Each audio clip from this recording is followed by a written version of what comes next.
Hello everyone, welcome to Groovy Sauce, and today I'm making my very first cold process soap. Now this stuff is super easy to make. You can make it with simple products that you find at your local store like olive oil, avocado oil, coconut oil, and so on. All right everybody, let's go ahead and get into the soap making. So the first thing that I'm doing is just going to soapcalc.net in order to use their recipe calculator. With this calculator you can plug in your weight of oils, the superfat, which is lye concentration, as well as the percentage of individual oils that you're going to be using with the recipe. You can also print your recipe directly from this page. The recipe that I will be using today calls for 42 ounces of oil, a 5% superfat. The water, lye oils, and fragrance oils are all shown there. I'm going to be using 44% olive oil in this recipe, 33% coconut oil, 13% avocado oil, 8% castor oil, and 2% beeswax. Now this specific recipe has certain qualities to the soap that you can see there at the very bottom where it says your recipe. You want these figures to fall within the range directly to the left of it simply because that will produce a type of bar that you're going to be able to use. Example, a bar that's not too soft, cleansing enough, conditioning enough, bubbly enough, and so on. So if you're going to be using this calculator, make sure that your own recipes fall within these ranges. Keep in mind though that this is my very first bar of soap and who knows how it's really going to turn out. Moving on now to a list of everything that you would need in order to make this soap. Note that this isn't necessarily a how-to video, however I thought I'd go ahead and give you this information just in case you wanted to make your own.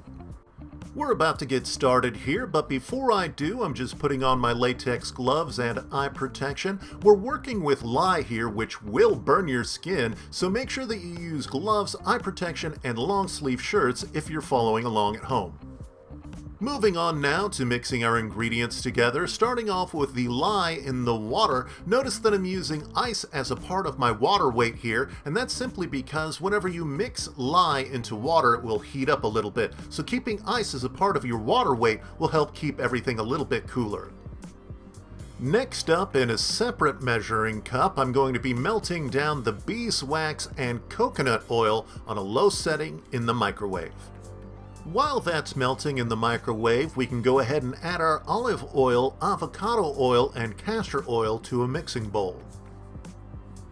At that point, our solid oils in the microwave should be melted, and we can go ahead and add those to the mixture as well.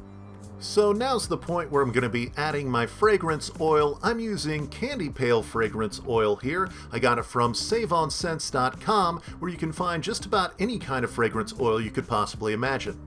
Next up, we're going to be taking the temperature of both our oils and our lye water mixture, and once they're within 10 degrees of one another, we can go ahead and add the lye water mixture to the oil. So now that I have all of my ingredients in the bowl, I can actually start mixing it up here with my wand mixer on a low setting until I've achieved what is called trace. Now trace is basically just a term for saying that you've mixed your soap so thick that whenever you pull your mixer out and try to drizzle some of that on top, it leaves a trace, hence the term trace. Once you've achieved trace, we can go ahead and pour that soap mixture into our soap mold. Next up, I'm just cleaning it up a little bit and then setting it aside for the next 3 days. After 3 days, our soap has hardened up quite a bit and we can get it out of the latex mold rather easily. After that, we can go ahead and slice our brick into individual bars of soap and then leave it on a wire rack for the next 2 weeks in order to fully saponify.